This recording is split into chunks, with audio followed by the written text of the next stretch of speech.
Let's take a moment just to catch our breath with these translations and talk a bit about reality hitting certainly some of you. We've studied quite a lot of individual modules where we focus exclusively on one thing at a time. But as you can see in real conversation, all of that, those little bits and pieces get kind of thrown into the blender. You get like the blender effect. And we have a ton of choices that we need to make on the fly, kind of in real time. For example, whether we use por or para, ser or estar, or a dot past, a line past.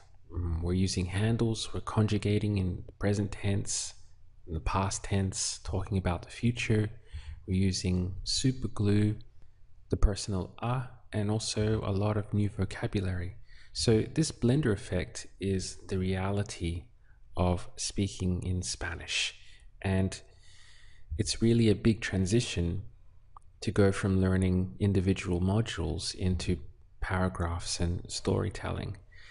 Now, one question that you should always be asking yourself as we do this is, do you need to revise? And if you do, then do it. You really need to revise your weak areas as you find them, because if you don't, they'll constantly frustrate you. It's like having a stone in your shoe.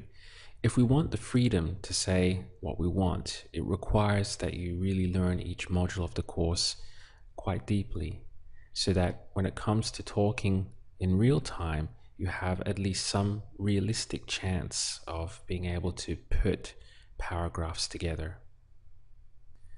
I want once more just to remind you of the sequence that we need to go through. So first of all, you watch the video for a translation where I walk you through it. And then in the text file that you download, you need to go and do the translation on your own. And then once you've translated it into Spanish, go back and translate it into English, and then back into Spanish and back into English. And you keep repeating that until you feel comfortable with the text. You also need to add new vocabulary to your flashcards. And in your spare time, think about things in English. For example, if you have a few minutes free here or there, you could think of something in English and then decide whether you would use por or para, ser or estar, or is this a dot past or a line past. All of us have spent probably hundreds of hours thinking about these things in order to make them second nature, because these are decisions that you need to make all the time in Spanish, and you need to make them quickly in order to not interrupt the flow of your conversation. Now, in the beginning, it's very normal for you to be very slow and very mechanical. We've all been through that. It's just the way it is. But that will change with time. You just keep trying, and your intuition at a certain point will take over, and then that's when your flow starts to begin. And that's a very nice, a nice feeling. But initially, it is very slow. It is very, it's full of labor. It's full of mechanical working things out, step-by-step process. That's all normal. But once again, don't think that you're going to be speaking Spanish like that forever.